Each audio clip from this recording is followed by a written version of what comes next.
in the square. And I was not alone. There was hundreds of thousands of people like me. People who were in Cairo at that time, to go to square, you have to walk like 10 kilometers because there was no transportation, and you will find fancy cars are parking on the two sides of the street. So it's not food, house, cars. They never can fulfill what human need.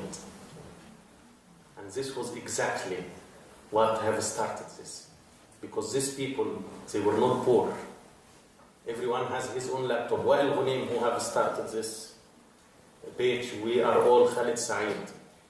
His salary, I think it's difficult to anyone here. It takes hundreds of thousands of dollars because he is a regional director of Google in Middle East. And this man risked his life because if they found out he's making this, he would be killed, kidnapped and killed out of law, as used to happen. So why a man like this risk his life? Why a man like this takes this action? These people who are showing these things in the streets using the projectors and the screens, and why they are doing this? They are not poor, they are not hungry. They are not fulfilled. Their hearts, their souls are not fulfilled. And what these people are seeking for is not food, is not house, is not car, is not marriage. Yes, all of this exists and there, but it's not this. They are seeking fulfillment. And it's really very painful to feel that you are insignificant, meaningless being. When you are aware of this, nobody can turn you back. Egyptian people will never live again under a dictatorship. Egypt might stay for another 10, 20 years in this instability, which is very positive because it means all of these solid powers you have mentioned are not able to maintain power. Its army, very well organized Islamist party, took over the parliament. And up to now, after 2 years, they are not able to maintain the power in the country. Why? Because there is resistance, because people have changed. When it was very hard to an Egyptian citizen to pronounce the name of the president, now all candidates in presidential election, they go from village to another to beg people to vote for them. It's a huge change. And this president, after doing this, is not going to be authoritarian, and there is something have changed. Something have changed in the epistemological level, because this interaction in this positive way is something new. It didn't happen before in political science. And I believe the political science has to full stop and start from the beginning of the line after this revolution, because it had made a huge change, I believe, in the political science affairs.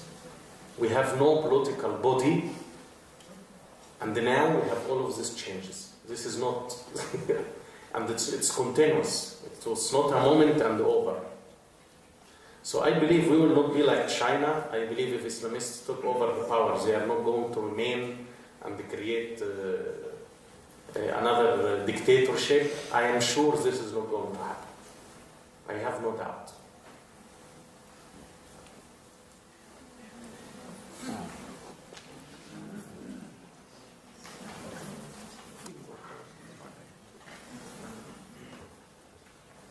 My question is very simple. If I want to better understand the Arab Springs and the things that are going on in the Middle East, what literature would I read, like books and whatnot? What? What literature would I read in order to better understand the things that are going on with the Arab Spring and the Middle East? Where would I start? I know there's a lot to read, but where exactly would I start without? Unfortunately, the problem is there is not a lot to read.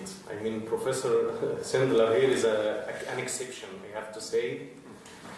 Because unfortunately, when I said the biggest help you can do for us is to be true to the values of your religion and your civilization, I said this because, for example, the administration of President Obama was a very big frustration for us, for example, in Egypt.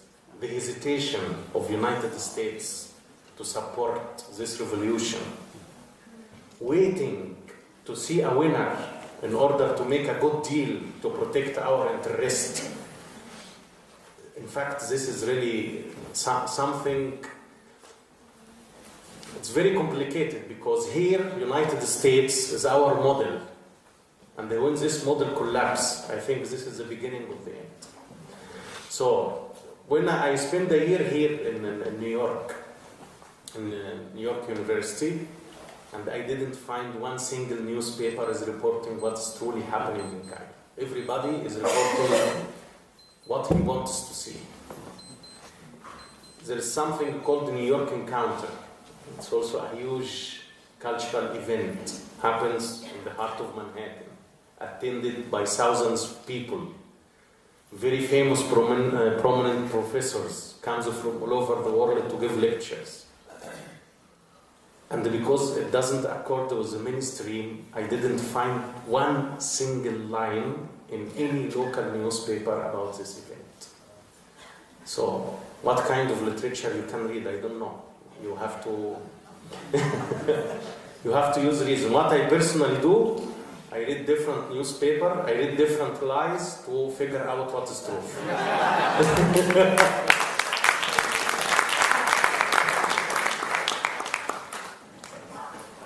Thank you very much for a very inspiring talk. My name is Nabil Ahmed. I work for Baylor College of Medicine, and I'm Egyptian.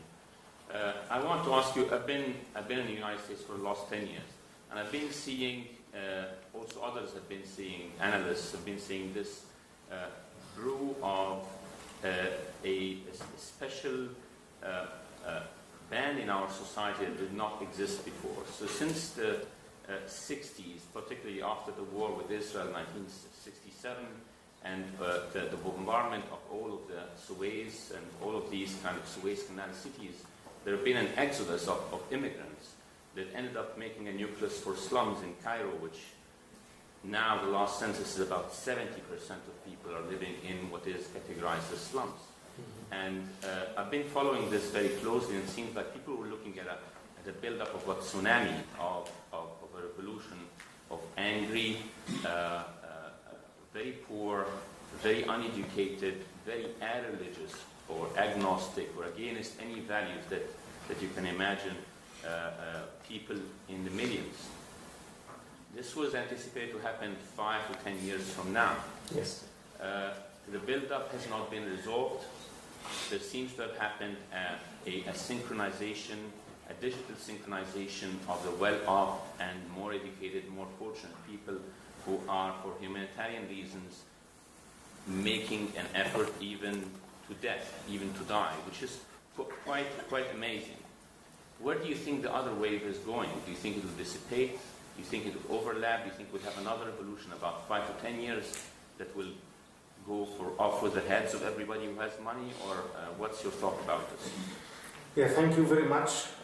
He has a good literature, so you can... Now, this is in fact the true risk we are facing in Egypt is not the risk of extremism or Islamic fundamentalism. This is the true risk. This millions of people, the estimated number according to statistics in 2008, 17 million Egyptians are living in these slums under very bad conditions.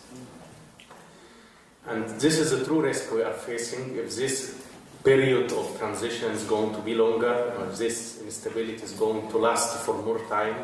I think this is what we are going to face, because now what the SCAF and the former regime is doing is to spread over doubts about everything.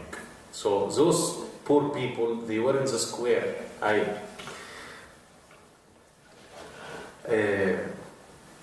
I remember when we was in the square, I was in the center of the square. The center of the square was the most safe part of the square because you are with people, surrounded by people. The most dangerous part was the borders of the square, the 8 exits or entrance of the square. So I have seen this people from slums. When the square was attacked from one side, and somebody like me have my appearance, run, they say, no, you have brain, we need you here. And they go on to die instead of us. So, I mean, I'm still I get very emotional every time. I didn't see anybody killed, but I saw a lot of dead bodies moving in the square. And I imagine these people who have stand and fought for us on the square. Don't believe that was said about Islamists fighting, defending the square. This is not true. They were there, but they were not alone. The true protectors of this square was soccer fans, was football fans. They were having and they were not fighting, killing. They have the how do you say? Yes, and the musical instruments, and they will make a big noise, scaring the thugs, pushing them away by their noise. And these people really, when an old man or a woman or somebody, looks rich or thinking, or they don't allow him to go to front line. So I can't say what you said is completely true, and this is a true danger we are facing, but at the same time, a lot of things happened. I can spend the 18 years speaking about these 18 days. And one day, I think it will be subject to study and to understand something very deep about human nature. For first time, values and the principles are not something as a decoration of the discourse. They are the true thing making change. And this is something big, and I think we should stick to this and believe in this, because this is the only hope we have. So. Last question. Yes, good afternoon, distinguished panels, and thank you for being here at St. Thomas University. Revolutions have been in our history forever.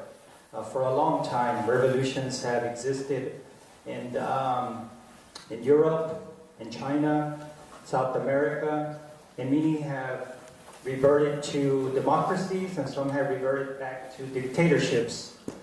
And you speak tremendously about the spirit of the human, matching belief and practice. America is the greatest country on earth, the most beautiful country that we live in, to have the honor and the privilege to be able to speak to you like this today. But it's not perfect. What would you say to those protesters in occupied America, the anti-immigrant protests that are happening in Los Angeles and Arizona? What would you say to the spirit of those protesters? It doesn't matter whether you're rich or poor, educated or not. When the human spirit senses an injustice and he matches his beliefs with his practice, he becomes a true person, a true humanity. So what would you say to those protesters in America? Okay, I learned to do not speak about something I don't really know. But I can say something in general. From my personal experience, I understood that truth is the most powerful thing. And it's powerful because when it's vocal, when it's announced, it's heard. And this is its power. When you say the truth, you are heard because it will touch each heart. Everyone will understand this is the truth and he cannot deny it. Or he can deny it, but he knows it is the truth. So what I saw of Occupy Wall Street, or up to now, I don't understand the context here, but I don't understand also, or I don't see how it's received by people here. How do people look at it? Because this is a very significant thing. What made this upper middle class succeed in starting and making this revolution was the truth. Because who didn't want to share, he was not opposing. And who was opposing, it was clear why he is opposing. So this is a very important thing.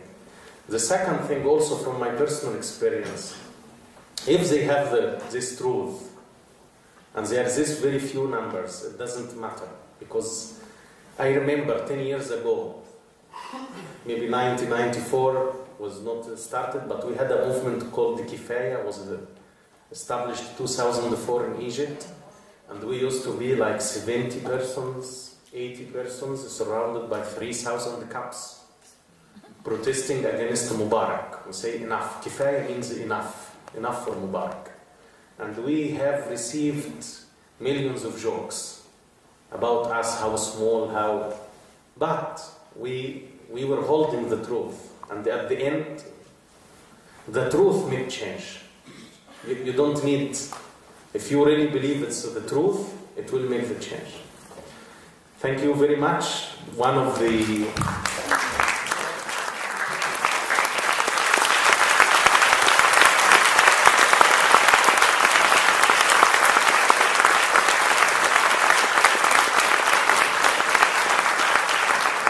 I just wanted to say that one of the main sources of my hope of future is being in places like this and received that way.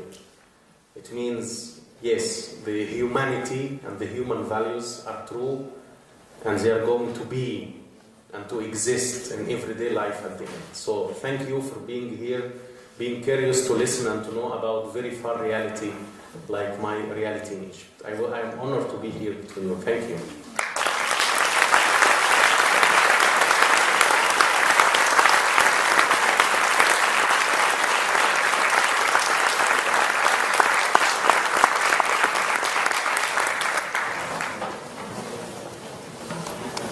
One more second. We warmly thank Professor FAROUQ and Dr. Sindelar, Dr. Dominic Aquila for the University of St. Thomas, Father Donald Nesty, Center of Faith and Culture, Dr. Stockton, Center for International Studies, Dr. Melissa Marschall, and of course all of you. If you are interested in Crossroads, please make sure you leave your business card or register your name at the information desk. You will also find information about Crossroads there. You'll find information about communion and liberation, the Catholic lay movement, which inspired the formation of Crossroads. Our next event, Research, the Surprise of Discovery, will be a discussion about scientific research and human curiosity with Dr. Wael FAROUQ, President and CEO of the Methodist Hospital Research Institute, Dr. Maria Teresa Landi at NIH, and Dr. Emerson Perrin at the Texas Heart Institute. Please visit our website to see our complete calendar and future events, where there's more information about the meeting of Rimini, the New York Encounter, and us. And finally, an event as beautiful as this has many expenses. We greatly appreciate donations. A donation box is available at the registration desk. Thank you so much, and good night.